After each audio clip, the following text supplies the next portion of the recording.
Welcome back to our coverage of the supplementary elections. The elections are actually tomorrow, and there are quite a number of places where they will take place across 18 states. We've heard from Bauchi, we've heard from Kano, we've heard from Sokoto, and we've heard from Plateau states on this program tonight about the preparedness, the level of preparedness for those. And before we took Hajara, we were talking about the militarization. That was the next subject. And for that, we'll go back to Shamsuddin Yusuf and Kabir Adamu in Abuja. And both of you can take on this question. There seems to be either too little or too much. On one hand, we're talking about the fact that seeing so many security personnel, particularly military personnel, is a scare-off for voters. Others argue that it's a deterrent for would-be troublemakers. So where exactly is the line between it? Let me start with you, Shamsuddin Yusuf, because again, tomorrow we're likely to be confronted by that same problem. You know, I think what we need to think about is how these military or police or other security operatives are used on the day of elections. Their actions or inactions are very fundamental in determining whether people will come out to vote or they wouldn't come out to vote. I will give a lot of examples. I've been in 2014, I was in Osun State during the Osun governorship elections. And feel like in the evening, I saw some, security operatives shooting on, just try to let people know that they're actually present and they are there to observe the elections. First thing is that gives an impression that this will may not necessarily have the way that people will be willing to come out, because it creates an atmosphere of fear for the people and anxiety, and these are very critical. What is expected of security operatives on the day of elections is to come out and to curtail the excesses of anybody who wants to constitute nuisance in polling units, as well as anybody who wants to cut away election voters or intimidate and harass potential voters on the day of elections.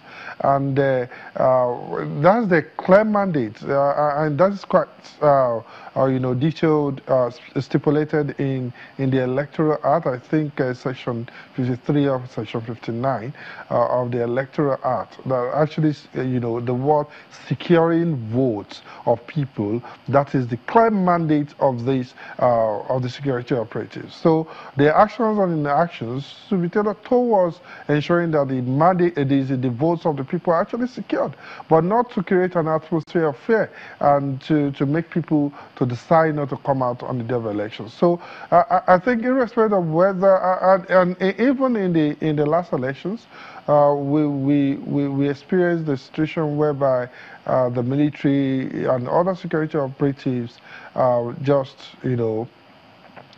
went to different collation centers and scared away a lot of voters.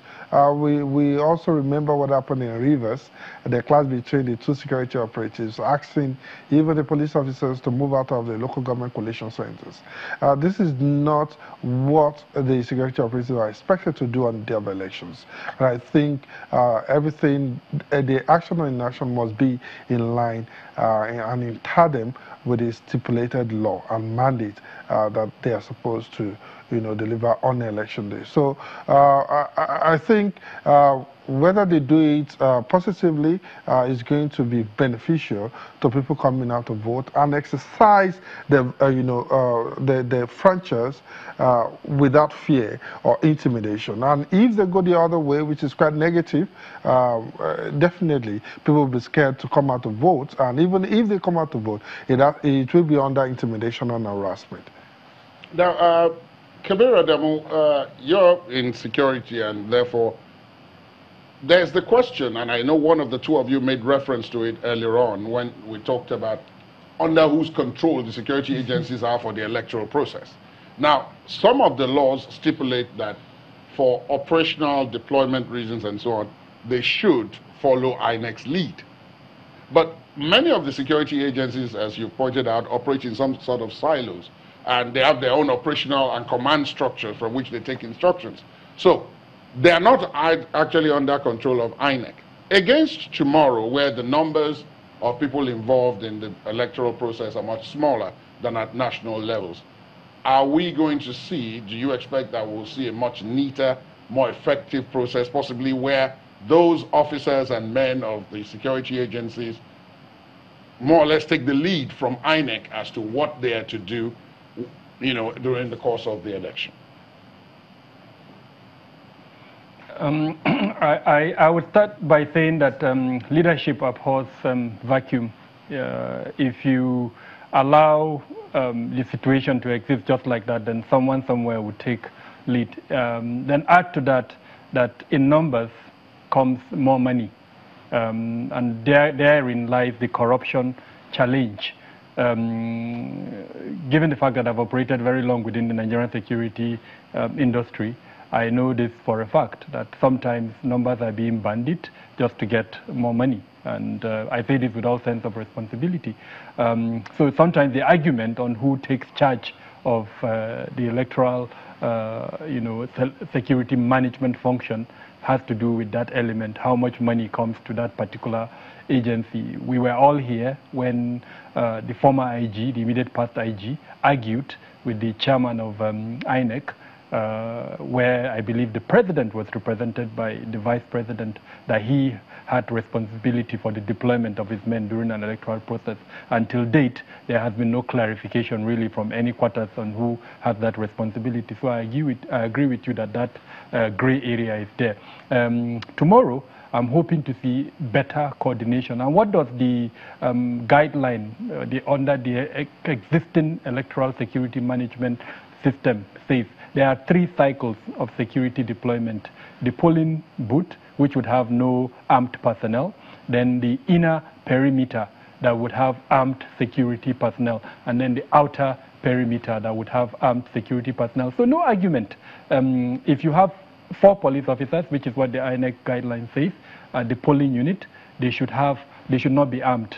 Then, of course, in the inner perimeter, you are likely to have the civil defense together with the mobile police and maybe some other security departments that are going to be armed. And then the outer perimeter, most likely the military, and then mobile police, cordoning and ensuring that no threat comes into that cycle. The key element that would allow for effectiveness and productivity in all of these 3 cycles that I've mentioned is communication.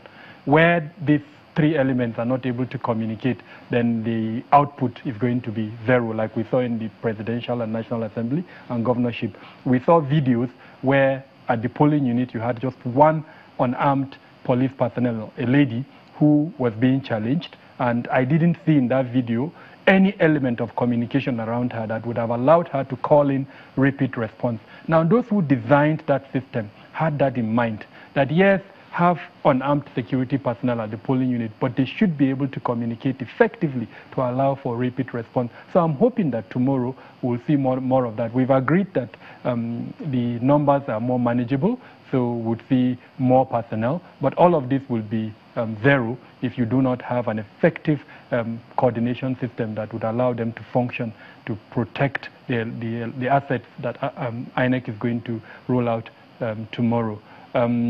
One key element that I know would help all of this is, like I mentioned earlier on, the security department in INEC. They need to go out and take charge of the situation. If they allow things to go on, just like that, then we'll come back here and we'll be speaking about these issues that we're speaking about right now. Okay, Mr. Yusuf, let me bring it to you because I know we're almost in our closing moments and tomorrow is just a few hours away. It's too late now to change anything about the electoral process. This is what we have, and we have to deal with it. But looking at the 9th Assembly, which we were talking about earlier, what do you think the first thing, if they're going to debate on the electoral law, electoral process, what should be the first thing that should change? Since some of them who have now found their way in there have been very vocal about the electoral process. Well, there are a lot of things that have to change. a lot of things actually have to change. And one of those would be amendments of the law to allow for the electronic voting. I think that's very fundamental. And actually, we have issues around, punishment well spelled out in the electoral law. I think there should be more emphasis on the part of the National Assembly members in terms of ensuring compliance and holding a lot of people accountable.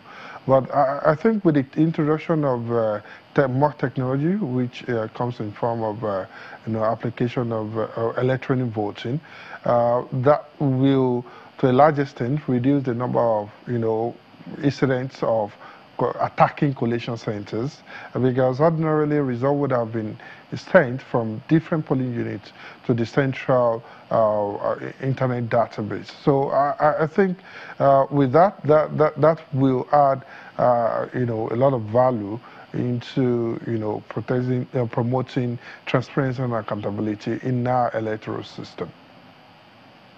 All right, thank you very much. I'm going to understand that we have about 60 seconds to close. So I'm going to give 45 of those 60 seconds to Mr. Adamu to give us his final words against tomorrow. Well, as Nigerians go out tomorrow, I will tell them to be vigilant, watch out, cast your vote, and if you notice any abnormalities, leave the area, because remember, your safety and security is paramount. For the security agencies, I would advise professionalism. Work together, we've emphasized this point as a team, and then of course for INEC as well, make sure that the will and wishes of Nigerians count. Of course, and then for the political players, exercise decorum, ensure that you respect whatever comes out from the elections tomorrow. Indeed, thank you very, very much, Alhaji Kabir Adamu, a security expert and election observer, as well as Shamsuddin Yusuf, Senior Program Manager of the Center for Democracy and Development. It's been our pleasure having you with us from our Abuja studios over the last 2 hours plus. It's been a pleasure having you with us. Thank you for joining us.